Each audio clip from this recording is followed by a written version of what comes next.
Hello, আসসালামু আলাইকুম। আমি Tania Akter, senior lecturer on physics, model institute of science and technology, Gazipur. তোমরা সবাই কেমন আছো? আশা করি ভালো আছো। আজকে আমি তোমাদের সামনে নিয়ে আসছি ফিজিক্স 2। আমার এটা লেকচার 3। লেকচার 2তে আমরা শুরু করেছিলাম আলোর প্রতিফলন। আলোর প্রতিফলনে আমরা রৈখিক বিবর্ধন পর্যন্ত পড়েছিলাম। তোমাদের মনে আছে কি না? নাহলে আগের লেকচারটা ফলো করে নিবে। রৈখিক বিবর্ধন পর্যন্ত পড়েছিলাম। আজকে এই অধ্যায়ের আরও দুইটা ইম্পর্টেন্ট প্রশ্ন পড়ব। একটা হচ্ছে সংক্ষিপ্ত প্রশ্ন। প্রশ্নটা কি? গোলীয় দর্পণের ক্ষেত্রে দেখাও যে ফোকাস দূরত্ব বক্রতার ব্যাসার্ধের অর্ধেক। আমরা ফোকাস দূরত্বকে কি দ্বারা প্রকাশ করি? এফ। বক্রতার ব্যাসার্ধকে আর। দেখাতে হবে ফোকাস দূরত্ব বক্রতার ব্যাসার্ধের অর্ধেকের সমান। এটা হচ্ছে গোলীয় দর্পণের ক্ষেত্রে। তো গোলীয় দর্পণ আমরা জানি দুই রকমের, উত্তল দর্পণ এবং অবতল দর্পণ। তাহলে এই প্রমাণটা উত্তল এবং অবতল দুইটার জন্যই করতে পারবা, বইয়ের মধ্যে দুইটার জন্যই দেওয়া আছে। তো আমি সবসময় সাজেশন করি যে যেহেতু প্রশ্নে গোলীয় দর্পণের ক্ষেত্রেই বলে, তাহলে যে কোনো একটা দিলেই হয়। তা আমরা একটাই শিখবো, সেটা হচ্ছে অবতল দর্পণ। আমরা অবতল দর্পণের জন্য শিখব। তাহলে দেখো, তো মনে করি প্রাইম একটি অবতল গোলীয় দর্পণ। অবতল দর্পণ, এই অবতল দর্পণের প্রধান ছেদ প্রাইম। প্রধান ছেদের আনুমানিক মধ্যবিন্দুকে কি বলে? মেরু। এই সংজ্ঞাগুলো কিন্তু আমরা আগের লেকচারে পড়েছি। সংজ্ঞাগুলো কিন্তু শিখতে হবে। সংজ্ঞাগুলো না শিখলে পরে এই যে পড়া বোঝা যায় না। তাহলে প্রধান ছেদ, গোলকের যে অংশটুকু কেটে নেওয়া হয় একটা গোলীয় দর্পণ থেকে, যতটুকু অংশ কেটে নেওয়া হয় তাকে বলে প্রধান ছেদ। প্রধান ছেদের আনুমানিক মধ্যবিন্দুর নাম মেরু। এই গোলকটা, যে গোলকের অংশ বিশেষ, সেই গোলকের কেন্দ্রকে বলে বক্রতার কেন্দ্র। বক্রতার কেন্দ্র এবং মেরু যোগ করে যে রেখা কল্পনা করা হয় তার নাম হচ্ছে প্রধান অক্ষ। তখন আমি চিত্রে দেখাচ্ছি যে প্রধান অক্ষের সমান্তরালে একটা আলোক রশ্মি। দেখো, প্রধান অক্ষের সমান্তরালে একটি আলোক রশ্মি এপি দর্পণের পি বিন্দুতে আপতিত হলো এবং পি এফ পথে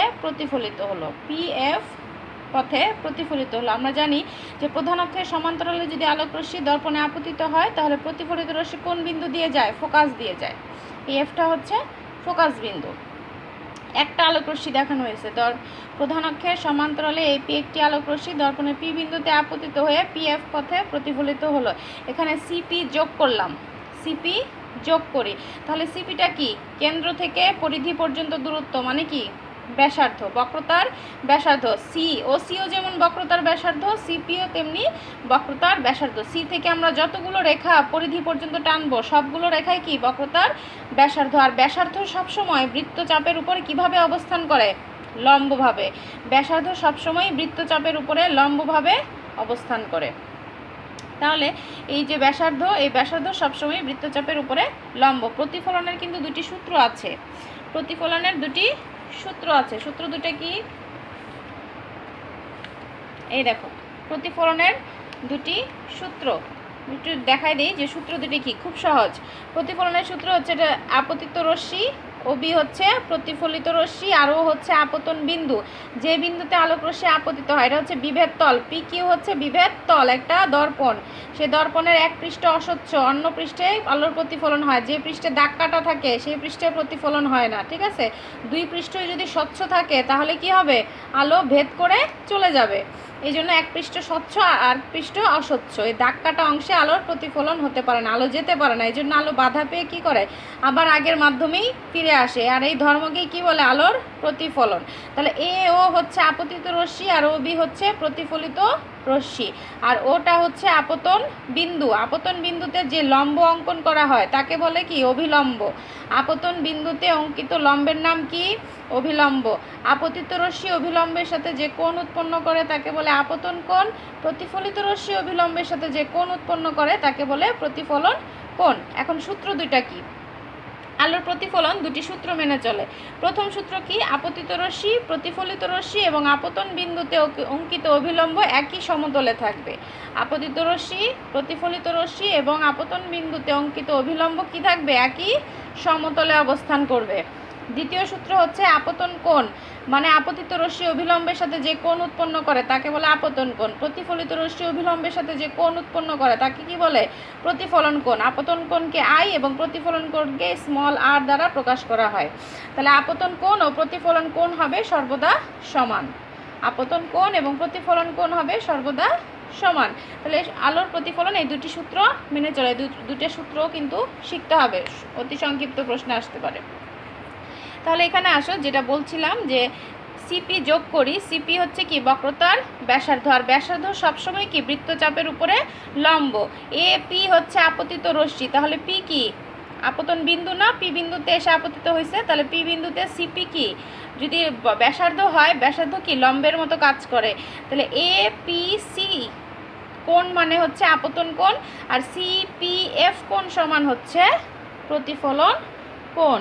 তাহলে আমি এখানে তাই লিখছি, দেখো যেহেতু সিপি লম্ব হচ্ছে এম প্রাইম মানে বৃত্তচাপের উপরে লম্ব, ব্যাসার্ধ সবসময়ই বৃত্তচাপের উপরে লম্ব, মনে রাখবা। তাহলে এপিসি কোণ সমান আই কোণ, যেহেতু আমরা আপতন কোণকে আই দ্বারা প্রকাশ করি, আই কোণ সমান হচ্ছে আপতন কোণ, আর সিপিএফ কোণ সমান হচ্ছে আর কোণ সমান কি প্রতিফলন কোণ। তাহলে প্রতিফলনের দ্বিতীয় সূত্র অনুসারে আমরা বলতে পারি আপতন কোণ সমান প্রতিফলন কোণ। তাহলে আপতন কোণের জায়গায় লিখলাম এপিসি কোণ ইকুয়াল টু সিপি এফ কোণ, এটাকে 1 নাম্বার ইকুয়েশন দিয়ে রাখো। এখন আরেকটা জিনিস দেখো, যেহেতু এপি এবং ওসি সমান্তরাল, এপি মানে যে আলোক রশ্মি, এপি এবং ওসি মানে এই যে প্রধান অক্ষের সমান্তরাল না দুটি রেখা, সমান্তরাল, এবং সিপি তাদের ছেদক, সিপি তাদের ছেদক, তাহলে যে এপিসি কোণ অর্থাৎ এই যে এই কোণটা, এই যে আপতন কোণ, এই এপিসি কোণ এবং পিসিএফ কোণ মানে এই কোণ সমান হবে, কারণ এরা কি কোণ একান্তর কোণ। এই যে দুটি সমান্তরাল রেখা তাদের যদি এরকম ছেদক থাকে তাহলে এই কোণ কি হয় সমান হয়, এদেরকে কি বলে একান্তর কোণ।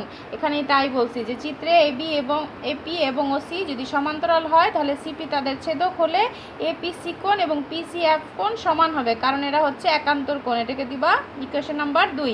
1 নম্বর আর 2 নম্বরে দেখো লেফট সাইড কিন্তু সমান, তাহলে should be right side should be equal. তাহলে 1 নম্বর আর 2 নম্বর ইকুয়েশন থেকে আমরা কি লিখতে পারি, সিপিএফ কোণ ইকুয়াল টু পিসিএফ কোণ। কি লিখতে পারি, সিপিএফ কোণ মানে এই যে আর প্রতিফলন কোণ এবং পিসিএফ কোণ, এই দুইটা কোণ কি হবে সমান, যেহেতু এই আই এটা আর এটা আই সমান, আবার আই আর আরও কি সমান, তাহলে পিসিএফ একটা ত্রিভুজ না, পিসিএফ একটি ত্রিভুজ, এই ত্রিভুজের দুইটা কোণই কি সমান। ত্রিভুজের প্রকারভেদগুলো মনে আছে, ত্রিভুজ কত প্রকার, ত্রিভুজ বাহু ভেদে 3 প্রকার, আবার কোণ ভেদে 3 প্রকার। বাহু ভেদে 3 প্রকার কি, সমবাহু, সমদ্বিবাহু এবং বিষমবাহু। সমবাহু ত্রিভুজ, যে ত্রিভুজের প্রতিটি বাহু এবং প্রত্যেকটি কোণ সমান তাদেরকে বলে সমবাহু, আর সমদ্বিবাহু হচ্ছে যাদের 2টি কোণ এবং 2টি বাহু সমান হয় তাদেরকে বলে সমদ্বিবাহু, আর যাদের একটি বাহু এবং একটি কোণও সমান নয় তারা হচ্ছে বিষমবাহু। তাহলে আমাদের এই যে পিসিএফ যে ত্রিভুজ, এই ত্রিভুজের 2টা কোণ আমরা এই যে সমীকরণে সমান পেয়ে গেছি। তাহলে কি বলতে পারি, যেহেতু পিসিএফ এর 2টি কোণই সমান তাহলে ত্রিভুজটা কি ত্রিভুজ, সমদ্বিবাহু ত্রিভুজ হবে। তার মানে তার কোণ দুইটা যেহেতু সমান হয়েছে তার বাহু দুইটাও সমান হবে। তো কোন বাহু দুইটা সমান হবে, কোনটা সিএফ এবং পিএফ, এই দুটি বাহু সমান হবে। যেহেতু সিপি হচ্ছে কি অতিভুজ সবচেয়ে বড় বাহু, তাহলে এটা তো সমান হওয়া সম্ভব না, সিপি হচ্ছে অতিভুজ, তাহলে বাকি যে 2 বাহু আছে সেটা শুড বি ইকুয়াল। যেহেতু সমদ্বিবাহু ত্রিভুজ তাহলে কি সমান হবে, সিএফ ইকুয়াল টু পিএফ হবে। যেহেতু দর্পণের উন্মেষ খুবই কম কাজেই পি ও বিন্দু নিকটবর্তী, অতএব ও এফ ইকুয়াল টু পিএফ ধরা যায়। উন্মেষটা কি, উন্মেষ হচ্ছে যেহেতু আমরা অনেক বড় একটা গোলক থেকে, উন্মেষ হচ্ছে এই যে প্রধান ছেদ থেকে আমরা যদি কেন্দ্রে 2টা রশ্মি যোগ করি, 2টা রেখা যোগ করি, এখানে যে কোণ উৎপন্ন হবে সেই কোণটাকেই বলে উন্মেষ। যেহেতু অনেক বড় একটা গোলক থেকে যদি এরকম অনেক বড় একটা সার্কেল থেকে আমরা ছোট্ট অংশটুকু কেটে নিই, তাহলে এখানে যদি কেন্দ্র হয় তাহলে এই যে ছোট্ট অংশটুকু কেন্দ্রে যে কোণ উৎপন্ন করবে সেটা কি বলা হয়, দর্পণের উন্মেষ। এটা হচ্ছে বক্রতার কেন্দ্র, আর হচ্ছে এম প্রাইম যে অংশটুকু কেটে নিব প্রধান ছেদ, ঠিক আছে। তাহলে এই অংশটুকু কেন্দ্রে যে কোণ উৎপন্ন করে তাকে কি বলে, উন্মেষ। যেহেতু দর্পণের উন্মেষ খুবই কম, অনেক কম হলে তাহলে এই বিন্দুগুলো কাছাকাছি না, এই বিন্দুগুলো কি খুবই কাছাকাছি, তাহলে পিএফ সমান কি লেখা যাবে, ও এফ লেখা যায়। পিএফ এর যে দূরত্ব আর ও এফ এর দূরত্ব প্রায় সমান। এই জন্য এটি কথাটা বলে দিতে হবে, যেহেতু দর্পণের উন্মেষ খুবই কম, কাজেই পি ও ও বিন্দু নিকটবর্তী, অতএব P F equal two F ধরা যায়। অতএব সমীকরণ 4 নম্বর হতে পাই, মানে 4 নম্বরে কী লিখবো, C F equal to O F. P F এর মান বসাই দিব ও এফ, তাহলে C F equal to O F. দেখো চিত্র দেখে দেখো, C F equal to O F, তার মানে এফ কোথায় আছে, মিডলে না, মিডল পয়েন্টে আছে না এফ, মধ্যবিন্দু। তাহলে আমরা এখন লিখতে পারি O C equal to half O F equal to, কাজে এফ হলো ওসি এর মধ্যবিন্দু, সুতরাং এফ হলো ওসি এর মধ্যবিন্দু, অতএব O C equal to O F.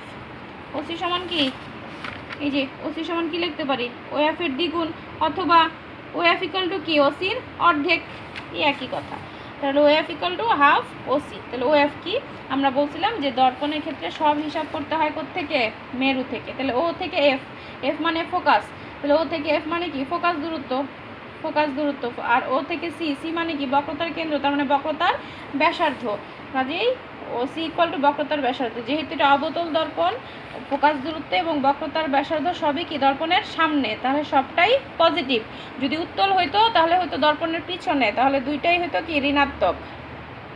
তাহলে ও সি ইকুয়াল টু কি, বক্রতার ব্যাসার্ধ আর ও এফ ইকুয়াল টু ফোকাস দূরত্ব এফ। তাহলে এফ সমান কি পাচ্ছ, r/2। অতএব ফোকাস দূরত্ব হলো বক্রতার ব্যাসার্ধের অর্ধেক, প্রমাণিত।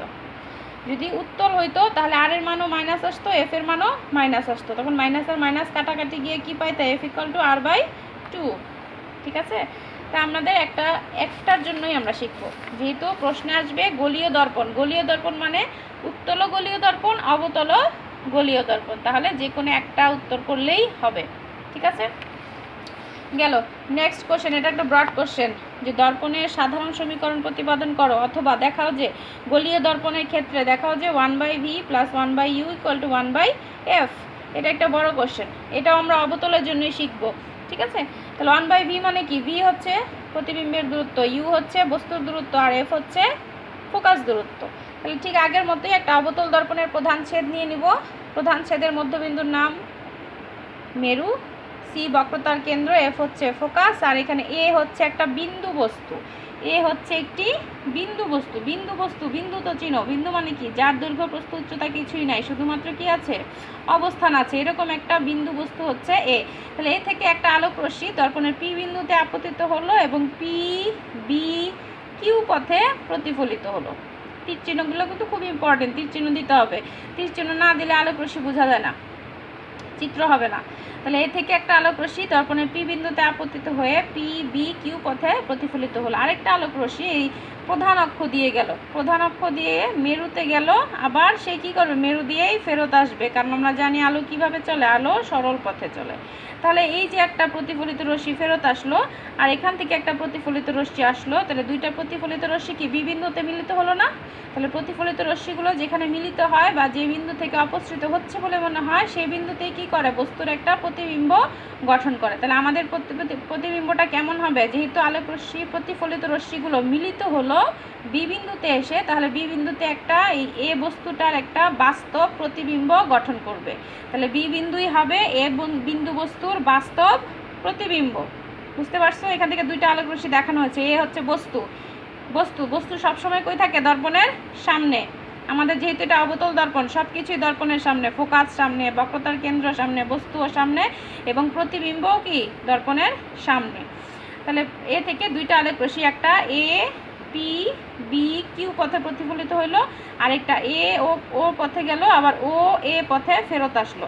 তাহলে এই দুইটি প্রতিফলিত রশ্মি বি বিন্দুতে মিলিত হয়ে একটি বাস্তব প্রতিবিম্ব গঠন করবে। কার, এই এ বিন্দু বস্তুটার একটা বাস্তব প্রতিবিম্ব এই বি বিন্দুতে গঠিত হবে। ক্লিয়ার? তারপর দেখো সিপি যোগ করি, ঠিক আগের মতোই সিপি যোগ করি। তাহলে সিপি কি, বক্রতার ব্যাসার্ধ। বক্রতার ব্যাসার্ধ এই বৃত্তচাপের উপরে কি হয়, লম্ব, তার মানে এটা অভিলম্ব হিসাবে কাজ করবে। তাহলে আগের মতো এপিসি হবে আপতন কোণ, আর সিপিবি হবে প্রতিফলন কোণ। দেখো সিপি যোগ করি, সিপি লম্ব এম প্রাইম হলে এপিসি হচ্ছে আপতন কোণ, আর সিপিবি হচ্ছে প্রতিফলন কোণ। এখন দেখো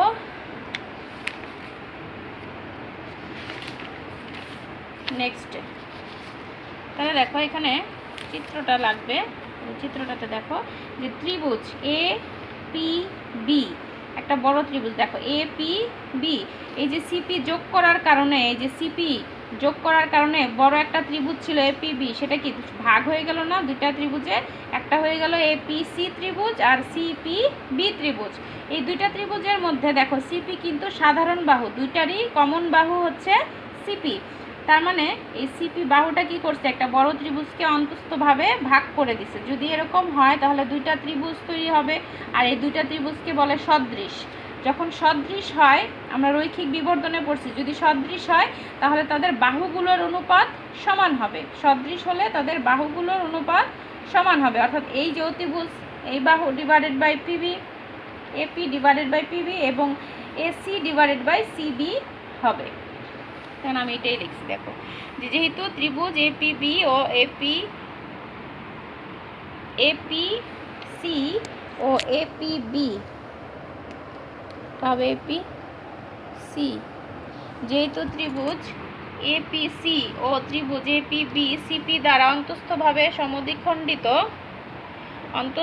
সমদ্বিখণ্ডিত, কাজেই এই দুইটা ত্রিভুজ যদি সদৃশ হয় তাহলে তাদের বাহুগুলোর অনুপাত কি হওয়ার কথা? সমান হওয়ার কথা। তাদের বাহুগুলোর অনুপাত সমান হওয়ার কথা। আর কি কি বাহু নিছি আমি? প্রথমে নিছি এপি ডিভাইডেড বাই তারা আরেক ত্রিভুজের বাহু BP equal to AC divided by BC. এখন চিত্র থেকে দেখো এসি কে কি লেখা যায়? এসি কে কি লেখা যায়? ও এ মাইনাস ওসি লেখা যায় না? ও এ থেকে যদি ওসি বাদ দিই তাহলে কি থাকে? এসি থাকে। সিমিলারলি সিবি কে কি লেখা যায়? ওসি মাইনাস ওবি, শুধু এটাই লিখছি।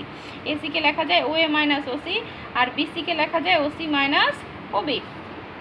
এখন যেহেতু দর্পণের উন্মেষ খুবই ছোট, সেই আগের কথায় দর্পণের উন্মেষ খুবই কম, পি আর ও বিন্দু কাছাকাছি, তাহলে এপি সমান ও এ এবং বিপি সমান কি লেখা যাবে? ওবি লেখা যাবে। যেহেতু উন্মেষ খুবই কম তাহলে পি ও বিন্দু নিকটবর্তী, কাজে এপি ইকুয়াল টু ও এ এবং বিপি ইকুয়াল টু ওবি লেখা যায়। তাহলে 1 নং হতে পাই, এখানে এপির জায়গায় বসাই দিবা ও এ আর বিপির জায়গায় বসাই দিবা ওবি, আর এই যে রাইট সাইডে যা আছে সেটাই অ্যাজ ইট ইজ তাই থাকবে। এখন আমরা এই কাজটা কেন করলাম? দেখো সবগুলোর কাছে কি আছে? ও আছে, দেখতে পাচ্ছ? কারণ আমরা দর্পণে সব হিসাব করতে হয় মেরু থেকে, তাহলে মেরু কি ও না? ও থেকে সব হিসাব করতে হবে, এই জন্যে আমরা এই এপি সমান ও এ লিখছি এবং বিপি ইকুয়াল টু ওবি লিখতে হয়। তাহলে এগুলো কি? মেরু থেকে ও এ মানে কি? মেরু থেকে বস্তুর দূরত্ব। ও বি মেরু থেকে প্রতিবিম্ব, দ্যাট মিন্স প্রতিবিম্বের দূরত্ব। ও সি তার মানে কি? মেরু থেকে কেন্দ্র মানে বক্রতার ব্যাসার্ধ। তাহলে এখানে তাই লিখছি ও ইকুয়াল টু বস্তুর দূরত্ব, যেহেতু বস্তু সবসময় দর্পণের সামনে থাকে, উত্তল অবতল সবার সামনে থাকে, বস্তুর দূরত্ব সবসময়ই ধনাত্মক। ও বি প্রতিবিম্বের দূরত্ব, প্রতিবিম্ব কি? আমাদের বাস্তব প্রতিবিম্ব হলে ধনাত্মক, এটা কি স্মল ভি দ্বারা প্রকাশ করা হয়। ও সি বক্রতার ব্যাসার্ধ, যেহেতু অবতল দর্পণ বক্রতার ব্যাসার্ধ ধনাত্মক, তাহলে আর হবে।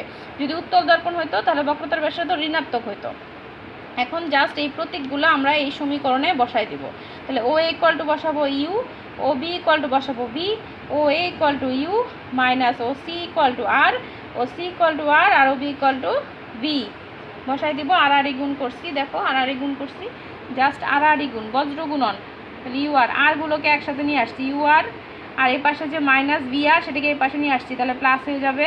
এখানে একটা ইউবি ছিল, এখানে মাইনাস ইউবি, এ পাশে চলে আসলে প্লাস হয়ে যাবে, প্লাস ইউবি। তাহলে ইউ আর 2 ইউবি, ইউবি যোগ করলে 2 ইউবি। এখন উভয় পক্ষে ইউবি আর দিয়ে ভাগ করছি, উভয় পক্ষে ইউবি আর দিয়ে ভাগ করলে এখানে থাকবে 1/u plus 1/v equal to, উপরে থাকবে 2, নিচে থাকবে আর। একটু আগেই প্রমাণ করছি এফ ইকুয়াল টু কত? r/2। তাহলে 2 যদি উপরে উঠাইতে চাই তাহলে এফ নিচে আসবে না, 1/f। তাহলে 1/v plus 1/u equal to 1/f। এই সমীকরণটাকে বলা হয় দর্পণের সাধারণ সমীকরণ এবং এটা একটা ব্রড কোশ্চেন, এটা কিন্তু ব্রড কোশ্চেন। আমরা যখন প্রতিসরণ করব, প্রতিসরণের লেন্সের ক্ষেত্রেও ঠিক একই সমীকরণ প্রতিপাদন করব, ঠিক আছে? তো আজকে আমরা দর্পণটা শিখলাম, দর্পণের চ্যাপ্টার কিন্তু শেষ, এর সাথেই কিন্তু দর্পণের চ্যাপ্টার শেষ। তবে এই অধ্যায়ের উদাহরণ অঙ্ক করতে হবে, এই অধ্যায়ের উদাহরণের অঙ্ক যেগুলো বোর্ডে আসছে দেখবা যে এই ছোট্ট সমীকরণ, এই সমীকরণ দিয়ে তারপরে বিবর্ধনের যে সমীকরণটা করাইছিলাম না, বিবর্ধনের এম ইকুয়াল টু এই সমীকরণ দিয়ে বিবর্ধনের সমীকরণ M equal to V by U, এই সূত্রগুলো দিয়ে ছোট অঙ্ক আছে দেখবা যে এ বিবর্ধন কত, M equal to V by U, হ্যাঁ, তারপরে এফ ইকুয়াল টু আর/2, তারপরে যে সমীকরণ দর্পণের সাধারণ সমীকরণ, এই সমীকরণগুলো দিয়ে কিন্তু ছোট ছোট অঙ্ক আছে। খেয়াল রাখবা যে অবতল হলে পজিটিভ, উত্তল হলে ঋণাত্মক হবে, বক্রতার ব্যাসার্ধ, ফোকাস দূরত্ব, বাস্তব প্রতিবিম্ব হলে ধনাত্মক, অবাস্তব প্রতিবিম্ব হলে ঋণাত্মক হবে। এই জিনিসগুলো খেয়াল করে তোমরা যদি অঙ্ক করো, আমি আশা করি যে সবগুলো অঙ্কই তোমরা সলিউশন করতে পারবে। যদি না পারো স্পেশালি আমাকে জানাবা, ঠিক আছে? তাহলে আজকে এই পর্যন্তই। সবাই ভালো থাকো, সুস্থ থাকো। এই সাথেই কিন্তু আমাদের সপ্তম অধ্যায় শেষ। নেক্সট লেকচারে আমরা অষ্টম অধ্যায় শুরু করব, ঠিক আছে? তাহলে এই কয়েকদিনের মধ্যে কিন্তু সিলেবাসটা কমপ্লিট করতে হবে। আমাদের কাছে নির্দেশ আসছে যে জুন মাসের মধ্যেই সিলেবাস কমপ্লিট করে দিতে হবে, ঠিক আছে? তাই তোমাদেরও কিন্তু একটু ফাস্ট পড়তে হবে। আর আমি সবগুলো কিন্তু ইউটিউবে আপলোড করে রাখছি, তো যখন খুশি তখনই কিন্তু দেখতে পারবা। নোটিফিকেশন অন করে রাখো, যখনই কিছু আপলোড করব তখনই কিন্তু পেয়ে যাবা, ঠিক আছে? তাহলে আজকের কথা না বাড়ে আজকে এই পর্যন্ত। আল্লাহ হাফেজ।